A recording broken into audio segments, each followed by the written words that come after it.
Criminology is a true crime podcast that may contain discussion about violent or disturbing topics. Listener discretion is advised.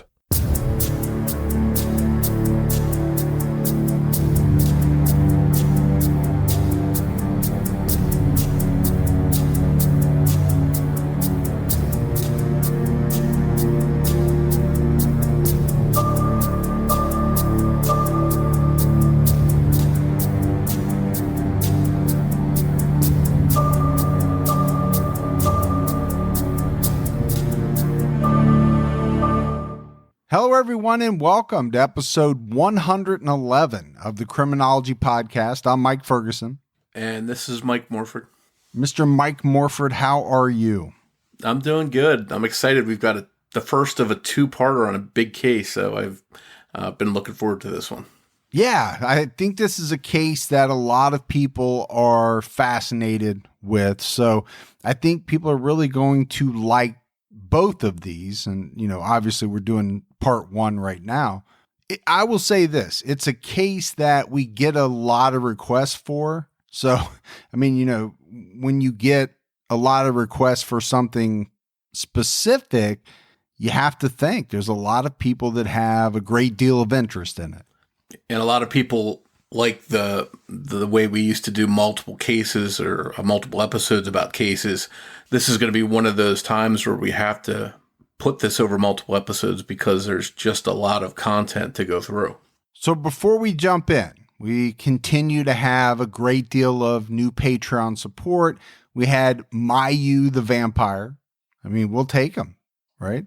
Yeah, vampires, zombies, anyone that is willing to support the show, we're with you. We do not discriminate, right, Morf? We had Brenda Gallo, Michelle McDonald, Jennifer Carroll, Jeff Pollitt, and Maggie Schultz. So a lot of great new Patreon support, and we really appreciate it. Yeah, and a lot of those names, I say it every week, those names are familiar in many instances because they support us on social media too, so that's awesome. And if anyone out there is considering supporting Criminology on Patreon, you can do so by going to patreon.com/criminology. We actually had a PayPal donation too. We don't get a lot of it. We don't advertise it, to be honest with you, but our really good friend, Christine Hazel, sent us a sizable donation on PayPal, and it's amazing. If there is anybody that is interested in supporting the show that way, you can do so by sending it to emashdigital@gmail.com.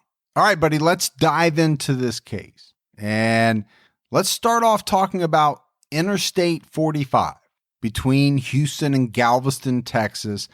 That's considered one of the deadliest highways in America. It's been called the Highway to Hell.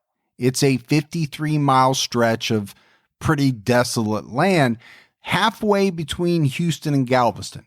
There is an especially deadly area of land bordering Calder oil field in League City, Texas.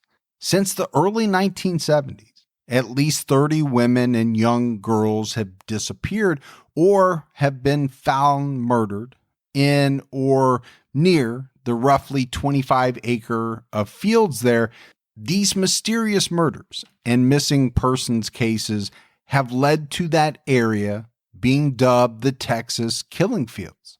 Others refer to this series of murders as the I-45 killings. So you will see it listed both ways. Investigators believe more than one serial killer was involved in these homicides and disappearances. The brutal killings began in 1971. On July 13th of that year, the body of 14-year-old Brenda K. Jones was found in the Galveston Channel near Pelican Island. She was last seen earlier in the month. An autopsy revealed that she was strangled to death. A few months later, on November 17, 1971, the bodies of 15-year-old Debbie Ackerman and her friend Maria Johnson, who was also 15, were found bound and partially nude in Turner's Bayou in Texas City, just a few miles north of Galveston. Just 3 days earlier, on Sunday, November 14th, Debbie and Maria went on a double date, and Debbie stayed the night at Maria's house. Monday was a school holiday, so the girls decided to go to downtown Galveston and do some shopping in the Port Holiday Mall, located near 4th and Water Streets. Maria wanted to buy her boyfriend a birthday present. At 6 p.m., Maria Johnson's mother called Debbie's parents when she hadn't heard from her daughter and told them that she was going to call the police. Police began searching for the girls, and they located a woman who said that she saw two girls who matched the description of Debbie and Maria getting into a pickup truck with a man on the beachfront. On November 17th, this was 3 days after the girls went missing, a lone fisherman found Maria Johnson's body floating in the water in Turner's Bayou behind the Texas City Reservoir. She was nude from the waist down, and her hands and feet had been bound together with fishing line. She had been shot with a .38 caliber pistol, once in the head and once in the neck. Once Maria's body had been found, an all-out search for Debbie ensued. The next morning, November 18th, police found Debbie's body at the water's edge, about 100 yards from where Maria's body was recovered. Like Maria, Debbie was nude from the waist down, and her hands and feet were bound with black shoelaces or drawstrings. Debbie had been shot in the chin and back. Because both bodies had been in the water, County Medical Examiner Dr. Robert Buckland couldn't determine if the girls had been raped. Dr. Buckland said it appeared that Debbie and Maria were both kneeling when they were shot to death. Debbie was killed first, then dumped into the bayou. Authorities said they found an open cattle gate leading to the crime scene, a pair of gloves, and spent .38 shell casings. Police were not certain if Debbie and Maria's murder was connected to Brenda Jones's murder from a few months earlier, but they did acknowledge the similarities. On the same day that Maria and Debbie were witnessed getting into a white truck, another girl, 17-year-old Leslie White of Houston, was attacked. She too had accepted a ride from a man in a white truck. Leslie told authorities that she accepted a ride from a man on the beachfront who was driving a pickup truck. The man threatened to rape her, and as he drove around looking for a private spot, Leslie jumped from the moving vehicle, saving her life. Despite suffering some minor injuries, she was able to escape the man in the truck, and who knows what would have ultimately happened to Leslie if she hadn't. About a week after the murders of Maria Johnson and Debbie Ackerman, the remains of 19-year-old Gloria Gonzalez were found near Addicks Reservoir on November 23rd. Gloria was a Houston area bookkeeper. She was last seen a month earlier, on October 28th in Houston. An autopsy revealed Gloria had been beaten to death. Her head was found next to her body. 3 days later, on November 26th, the body of 13-year-old Colette Wilson was found not far from where Gloria's body was recovered. Colette was the daughter of Dr. Thomas O. Wilson, a dentist. She had been attending a band camp in Pearland, a town near Sugarland, and was dropped off after camp let out for the day at the intersection of Highway 6 and County Road 99, west of Alvin. Her mother usually picked her up there. On June 17th, Mrs. Wilson arrived about 10 minutes late and was horrified to find Colette was nowhere to be found. Police were called in and began searching for Colette. They learned that at around 12:30 p.m., the day she vanished, an older model black car was seen leaving the area where Colette normally waited for her mother. Mrs. Wilson herself actually saw this same vehicle drive by her as she neared the area where Colette was supposed to be waiting. Mrs. Wilson said that the car was driven by a white male and that there was a dark-haired female sitting in the back, but she was unable to tell whether or not it was Colette. This car was last seen heading south on County Road 99 toward the old Manville Road. 5 months later, on November 26, 1971, Colette's badly decomposed body was found about 200 yards from where a hunter found Gloria Gonzalez's remains. As in Gloria's case, Colette's head was also found separated from the rest of her body, but the medical examiner concluded that both of their bodies being headless was the result of decomposition and not decapitation. Colette's father identified his daughter through dental work he himself had performed on Colette. He also recognized the peace ring she was wearing when she vanished. Colette's cause of death couldn't be determined, and police found no signs of clothing with Colette's body, suggesting she had been nude when she was dumped there. So, Morf, I think pretty obvious, right? Police at this point realized that they had a problem on their hands and that the remains of these victims found, relatively close together suggested that they might have some type of predator running around. They meticulously searched the areas where the bodies were found, and they made a disturbing discovery.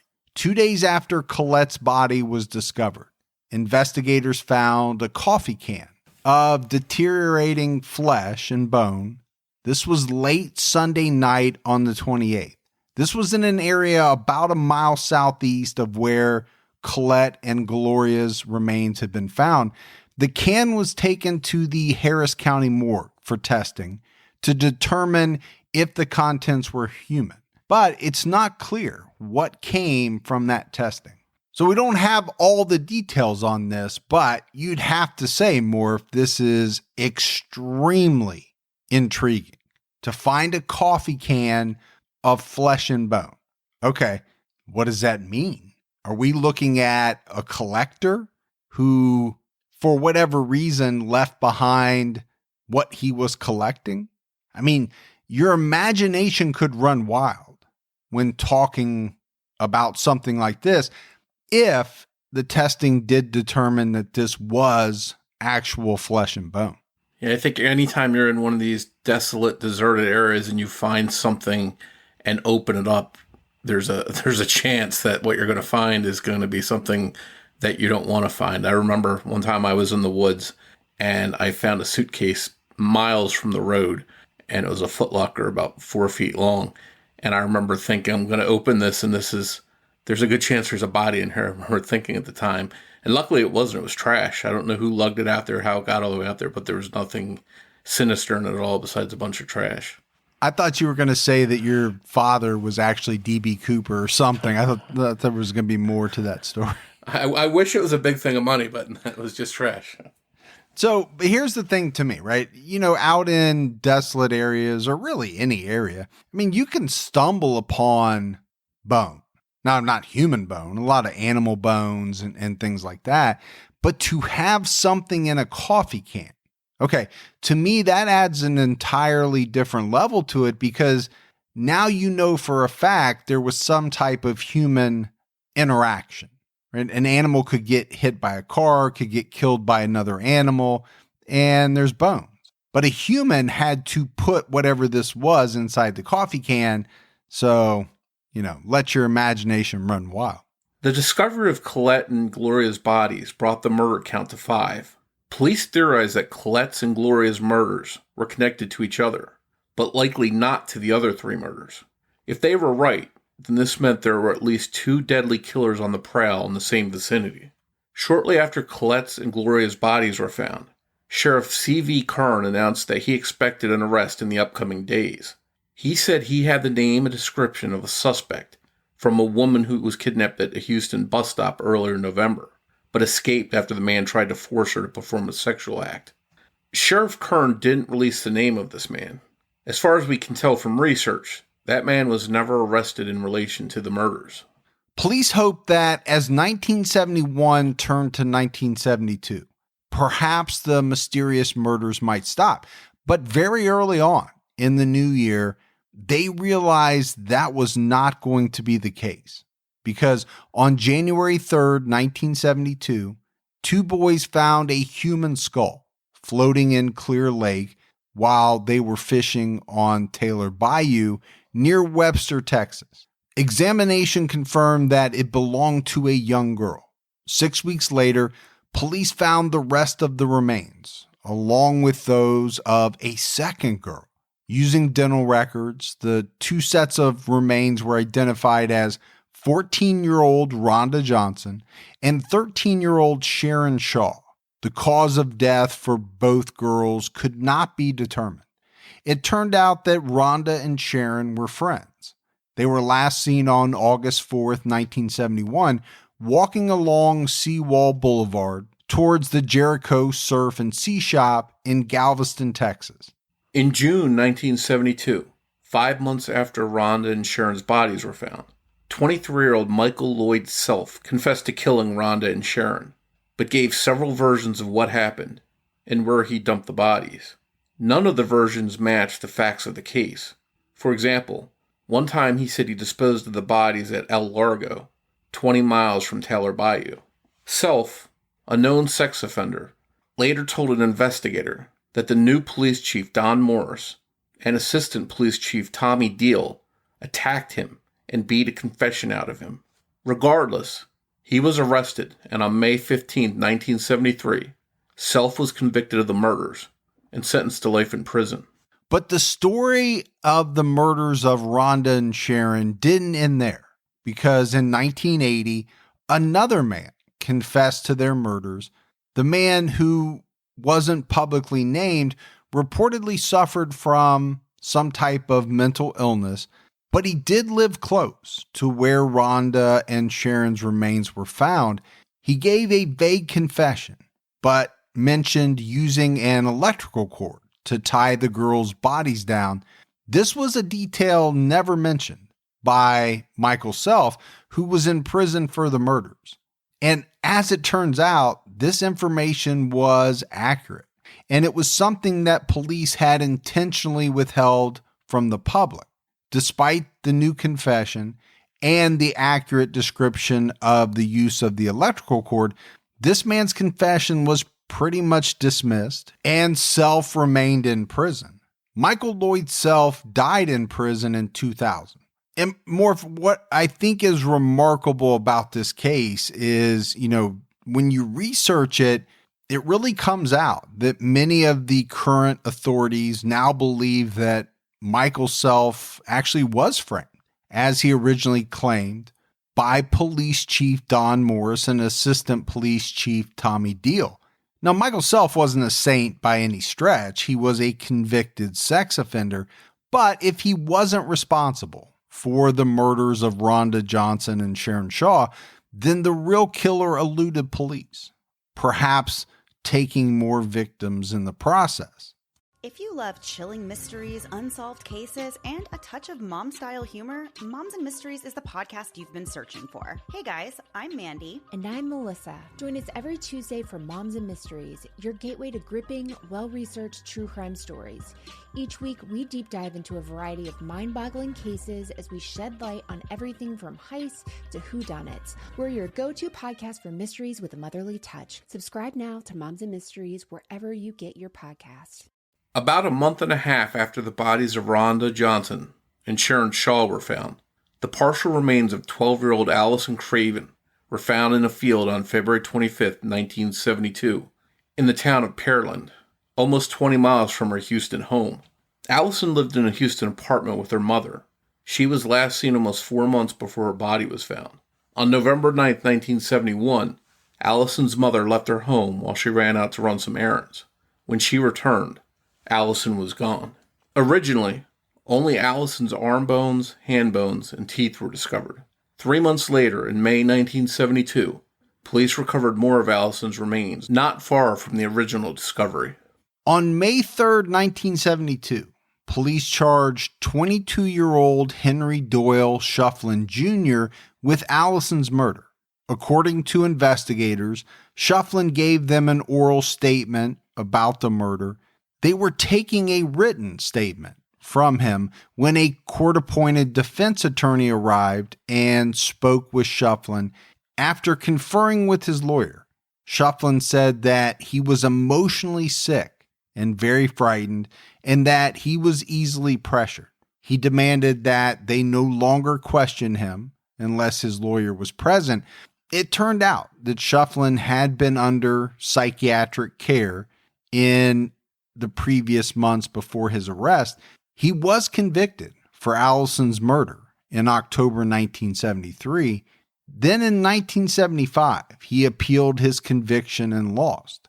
According to mystery and true crime author Catherine Casey, who wrote a book on the killing fields titled Deliver Us, Shufflin served his time and was released from prison.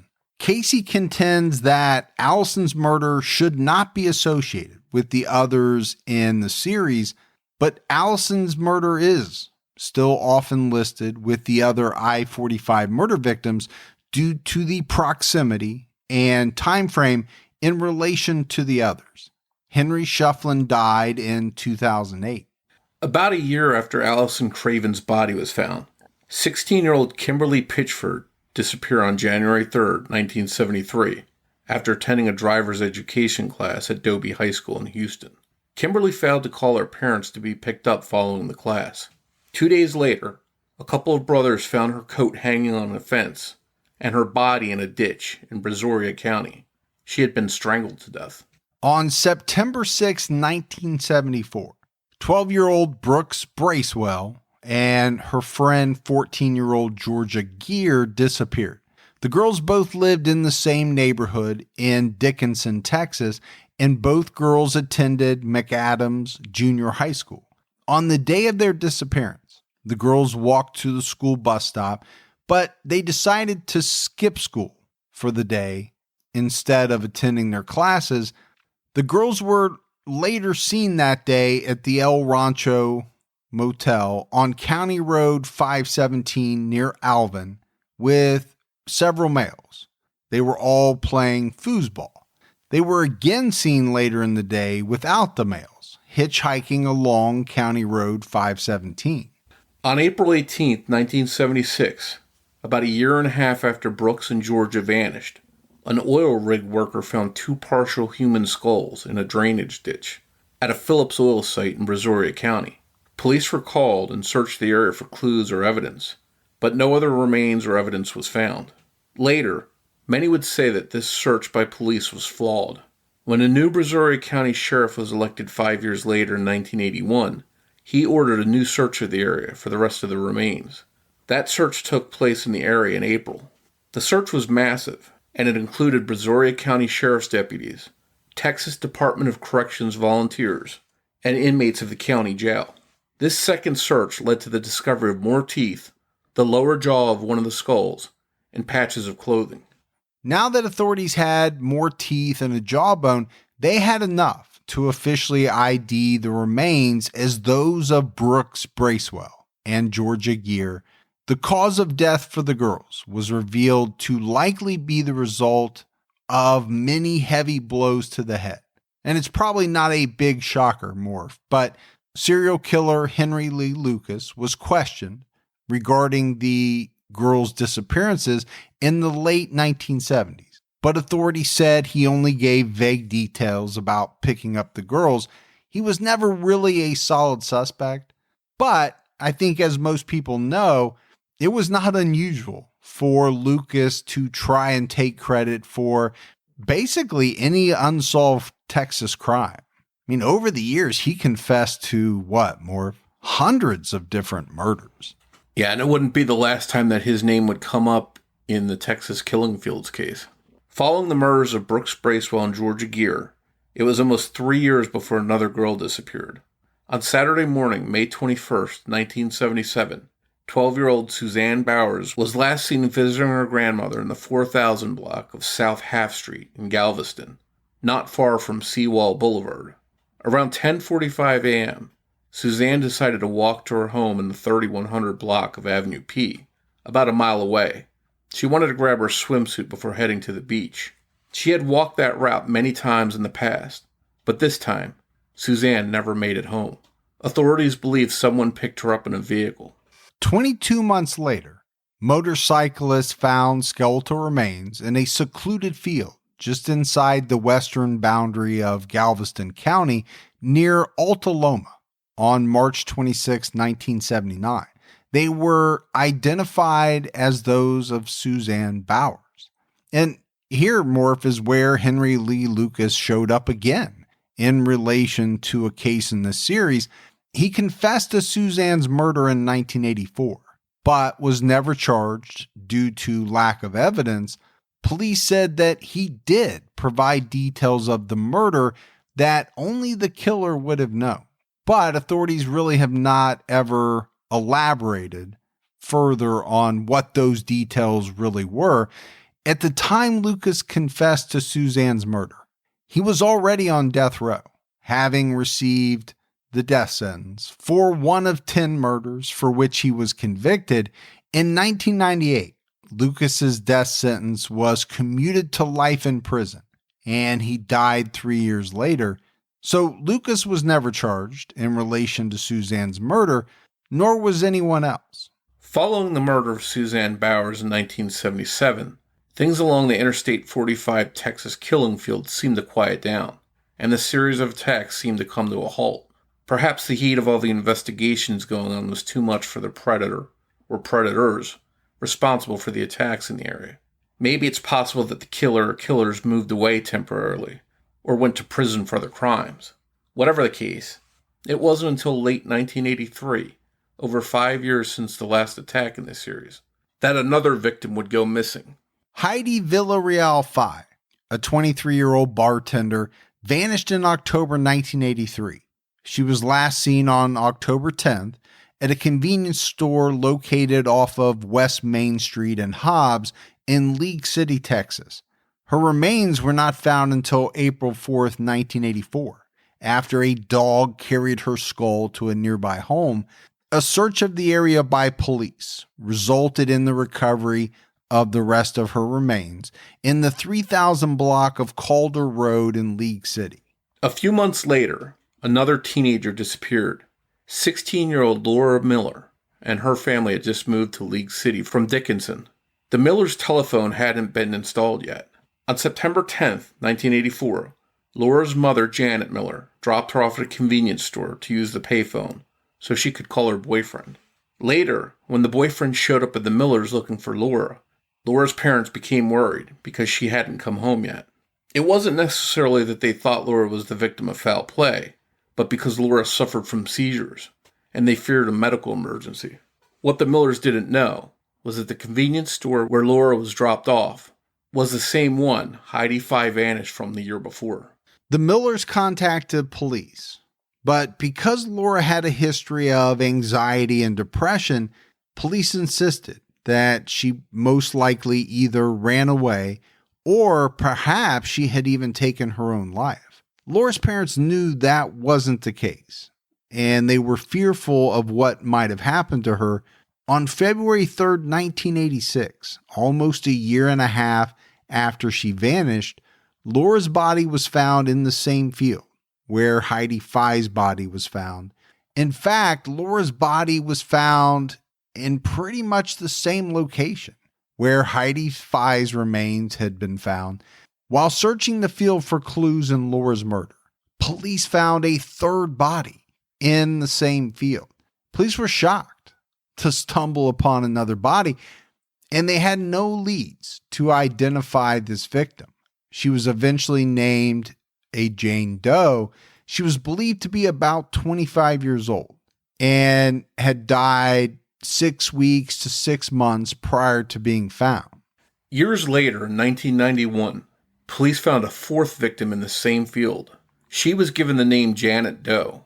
She was believed to be about 31 years old and was dead for about 6 weeks when they found her. Police believe all 4 victims were killed elsewhere and dumped in the field. All 4 victims were nude. 3 of the bodies were propped up as if the killer wanted to come back and admire his work.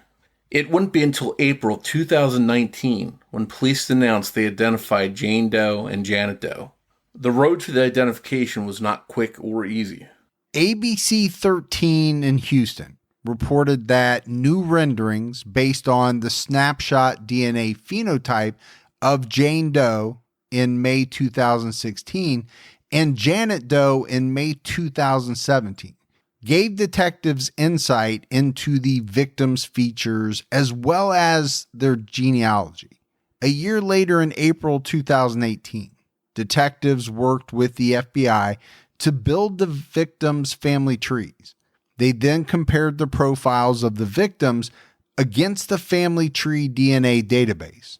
On January 29, 2019, the League City Police Department received the results of those comparisons from the FBI, and they were ultimately able to identify and locate Jane Doe and Janet Doe's family members.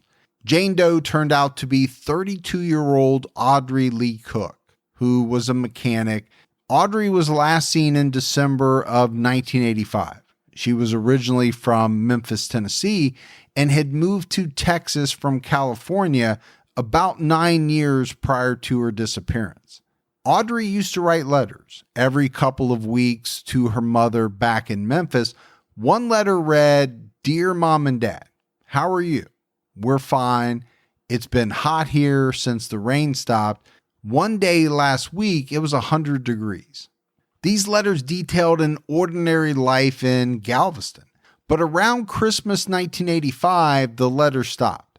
Her family wasn't worried at first because Audrey was a free spirit and she wanted to do her own thing.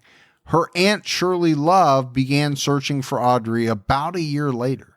She tracked down previous landlords in Channelview in Houston, her former boss at a balloon party store, and the roommate Audrey moved to Texas with in 1976. No one knew what had happened to Audrey. What Shirley didn't know was that Audrey had been murdered 2 months after sending her last letter. She also didn't know that her body had been found in 1986. Janet Doe turned out to be 34-year-old Donna Prudhomme of Nassau Bay, Texas. Donna was one of 6 children and had lived most of her life in Port Arthur, Texas. She was married and had 2 sons, but her husband became abusive and she fled with her boys. By the late 1980s, Donna was in a new relationship. She stayed in touch with family and seemed happy, but Donna fell on hard times right before that relationship ended.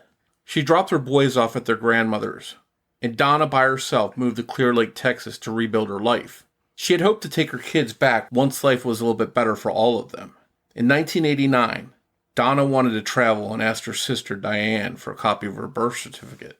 Diane mailed it to Donna, and she never heard from her sister again. Donna was last seen in July 1991. Diane spent years searching for her sister, and Donna's sons grew up without their mother. Donna's oldest son was involved in a car accident that left him paralyzed. He asked about his mother every time he saw Diane. He died before her remains were identified. It was hard to think that the same killer wasn't responsible for the 4 bodies found in this single field. Since 3 of the 4 bodies were nude, they were all lying face up, and their arms were folded across their chest. Despite the remains of the victims found in this field being identified, the killer was not. Heartbroken following his daughter's murder, Laura Miller's father, Tim, erected a wooden cross where his daughter's body was found. Years later, while visiting the spot, he found that the cross had been knocked over and broken. Next to the broken cross, he discovered some CDs, which were pornographic in nature. In October 2005, more than a decade after his daughter was killed, Tim Miller received a letter in the mail. The letter was an old-style ransom type of letter, made from cut-out sections of newspaper and magazines. The person who sent it to Tim seemed to be taunting the distraught father and taking responsibility for his daughter's murder, while at the same time making fun of police. Additionally, the letter also seemed to address or take credit for a high-profile case in the League City area, the 1983 Corvette Concepts murders. In November of that year, the co-owners of Corvette Concepts, a League City garage, and an employee of theirs were found murdered inside the building. The case went unsolved until 2016, when a former disgruntled employee was arrested for the murders. It's not clear if the letter sent to Tim Miller was a cruel hoax or from someone actually connected to the Texas Killingfield murders. As for Tim Miller, following the murder of his daughter, he became a fierce victims advocate, founding Texas EquiSearch Mounted Search and Recovery. That organization is a nonprofit that provides volunteer horse-mounted search and recovery for lost and missing persons. Over the years, he also became heavily involved in the search for the Texas Killingfield killer or killers. And we'll talk more about these efforts in the next episode. The Texas Killingfields murders did not stop after the discovery of Donna Prudhomme's remains in 1991.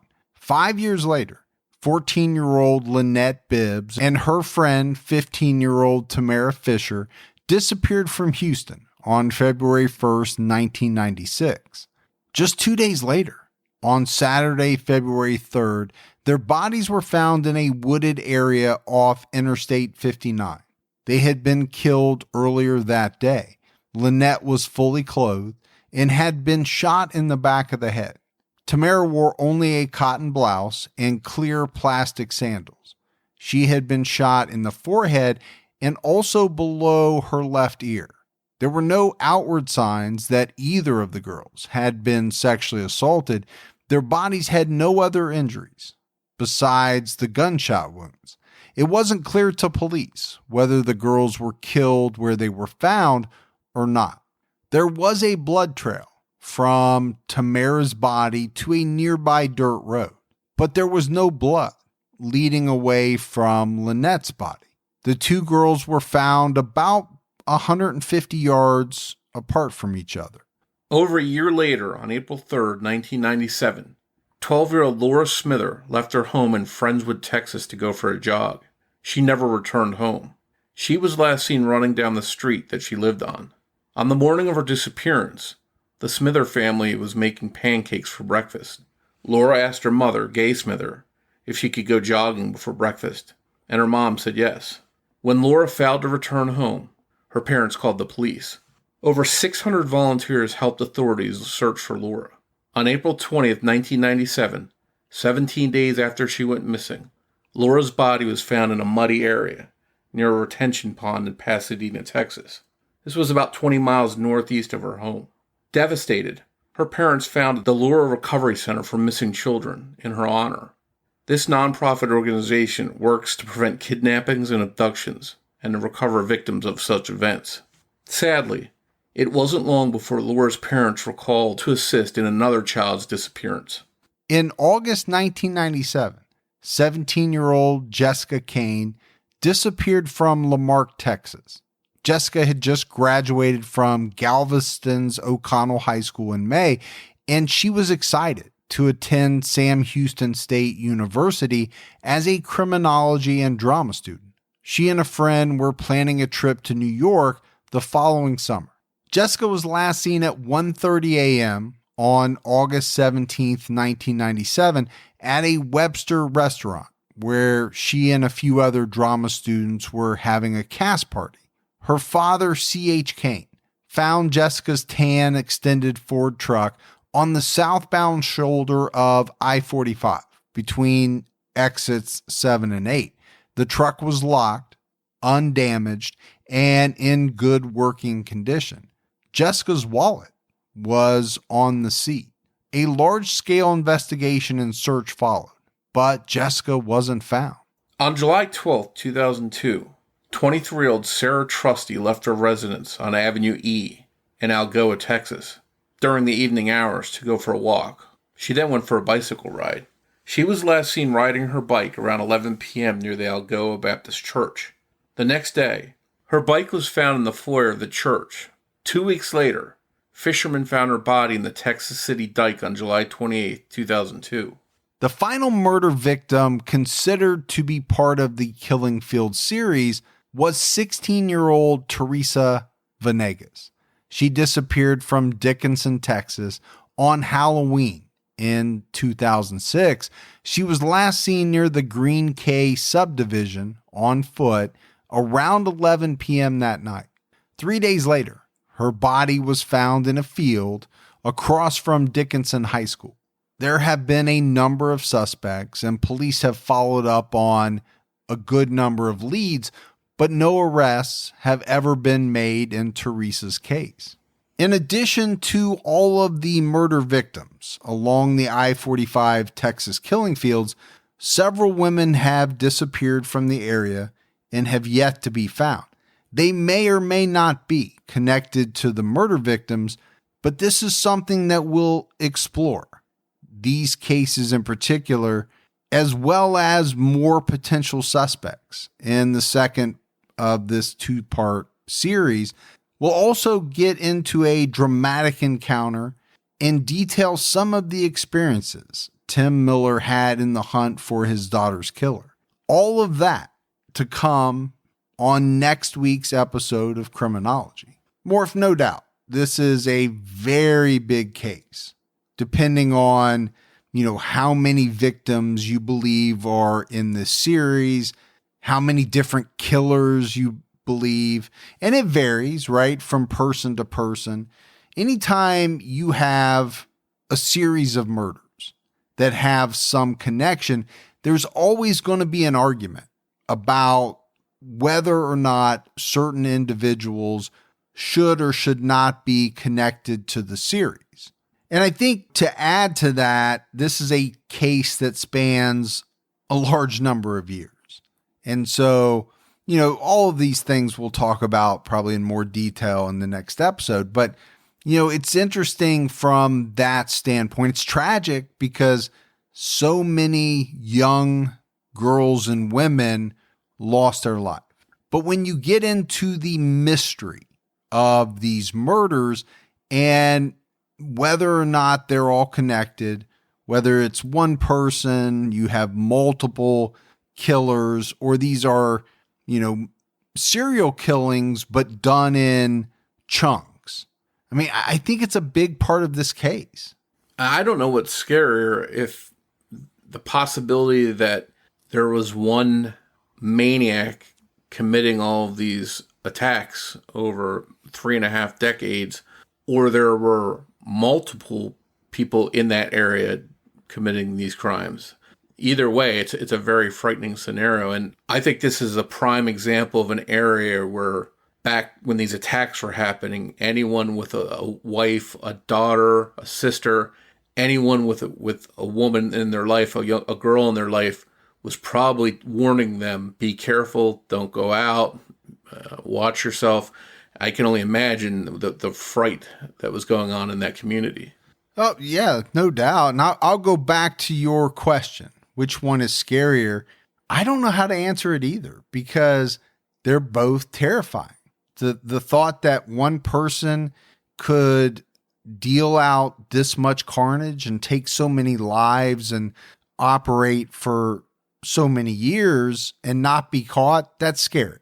But then the thought that there's a whole bunch of people, multiple individuals running around killing in the same area at the same time, well, that's scary too. Thanks goes out to Debbie Buck at TrueCrimeDiva.com for writing and research assistance in this episode. If you haven't done so yet and you love the show, go out, give us a 5-star rating, tell your friends. You have friends out there who love true crime. Tell them about Criminology. That goes a long way. If you want to find us on social media, we're on Twitter with the handle at CriminologyPod. You can also find us on Facebook by searching for Criminology Podcast, or by searching for our discussion group, which is Criminology Podcast, Discussion and Fans. All right, Morf. So that is part 1 of 2 of the Texas killing fields. We'll be back with this second part next Saturday night in an all-new episode of Criminology. So for Mike and Morf, we'll talk to you next week. Take care, everyone.